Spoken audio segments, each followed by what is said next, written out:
What if I told you there is magic to be found on the walk from your horse's stall to the tie rail? Yes, the same boring walk you do every single day, probably on autopilot. In fact, I bet if I blindfolded you, you could still probably find the tie rail. I know I am definitely guilty of using this time to quickly check a text message or look at my Instagram feed, but your horse is not on autopilot. They are right there waiting for an opportunity to connect with you, and this is valuable time. So, how do you find the magic? That is what we're going to talk about in this video. Hi, I'm Ruby, a whole horsemanship trainer, and I am on a mission to help you find more magic moments by building connection with your horse and increasing your resilience so that you can find meaning in the slog in between. Today's groundwork snack, as I like to call it, is all about how to walk intentionally from your horse's stall to the tie rail. And this sounds so simple and maybe kind of boring, but I promise you there's good stuff here. Don't forget to subscribe so that you can follow along with all of the horsemanship snacks to follow. And if you're on my email list, check your inbox because the printable resource for today's exercise is there for you already. If you're watching this in the future, don't worry, you can still sign up for my email list and you will get access to all of the past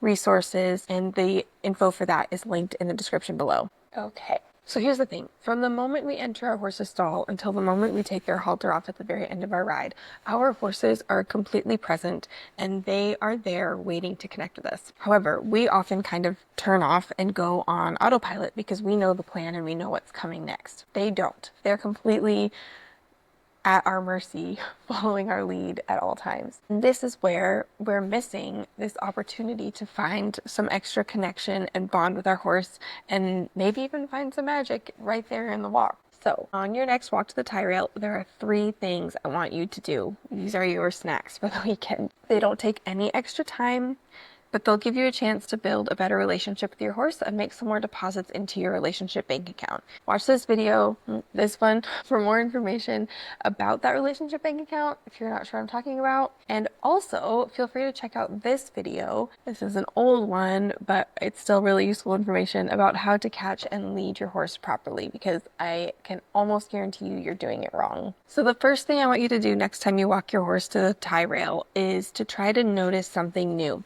So there's this really interesting book that I love and I've now read many times. It's called Horse Brain, Human Brain by Janet L. Jones. And in it, there's this part where she talks about visual categorization. And the example she uses is garden hoses. So we as humans have this really cool, unique ability to see a garden hose, and however it's coiled up or not coiled up, however messily or neatly it's put away, our brain immediately recognizes that as a garden hose. Our horse can look at the same garden hose and not categorize it as a garden hose. It might take them a minute to find out what it is. And their brain might categorize it as garden hose coiled neatly, garden hose coiled messily, garden hose over a fence, garden hose strung out, and maybe snake, right? And so that's why sometimes we walk past the same thing a million times and we don't even notice it, but our horse suddenly decides it's a monster and it's going to eat them because their brain has not figured out how to categorize that correctly, and it could be a potential threat to them. So what I want you to do is try these cats every time, I swear. Come on, go away. Come on, off the tape, off the tape. Okay. What I want you to do is next time you walk to the tie rail, I want you to try and put on your horse brain and see if you can just perceive the world the way a horse would. So see if you can maybe notice something you've never noticed before, something that's always been there but maybe is new, or maybe something that is actually new, like maybe there's a new gopher hole in the ground, or maybe there's a rock that is a funny shape that you've never seen before.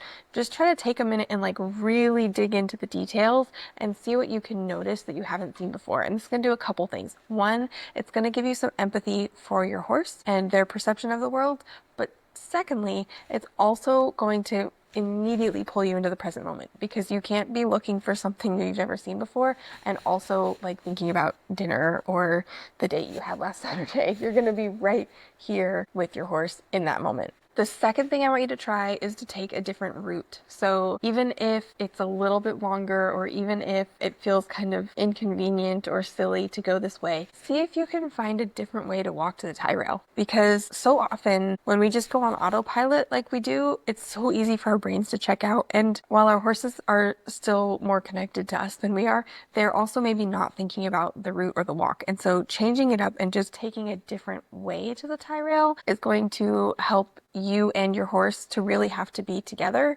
and to be communicating with each other, because it's not going to be quite as straightforward as normal. And third is I want you to ask your horse a question. And what I mean by this, not a verbal question, because obviously they can't answer, but what I want you to do is think about something that your horse already knows how to do really well. So when I start this with a new horse to me or a client, I have a newer client that I don't necessarily know what their horse already knows, I have you stop and start a million times. As you're walking, just stop and see if the horse stops with you. And if they don't, maybe give them a gentle correction to just say like, hey, we're here together, and then walk on, and then stop again and see if the horse stops with you. And do this a million times until the horse goes, oh, I should probably just check into what they're doing. Instead of being present with the world around me, I should be more present with my person that's leading me, because they might stop and I need to be ready for that.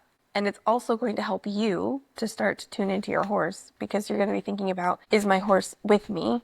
And are we going to both stop if I stop, or is my horse going to keep going, right? So a more advanced version of this might be, you might stop and back up, or you might add a turn on the haunches on the ground if you know how to do that, or side pass over a log on the ground if you already know how to do that. But the idea is to use something that's already in your toolbox and just ask your horse a few questions on the way to the tie rail so that they can't just walk there without checking in with you, if that makes sense. So I want you to go try these 3 things this weekend at your barn and let me know how it goes. Let me know in the comment section and ask me any questions that come up. I love questions and they give me ideas for new videos. So please be in there filling those out, and also check out the rest of this playlist, because if you like this exercise, you might like the rest of the exercises I give you. Enjoy your weekend, and I hope you have a magical one, and please hug your horse for me.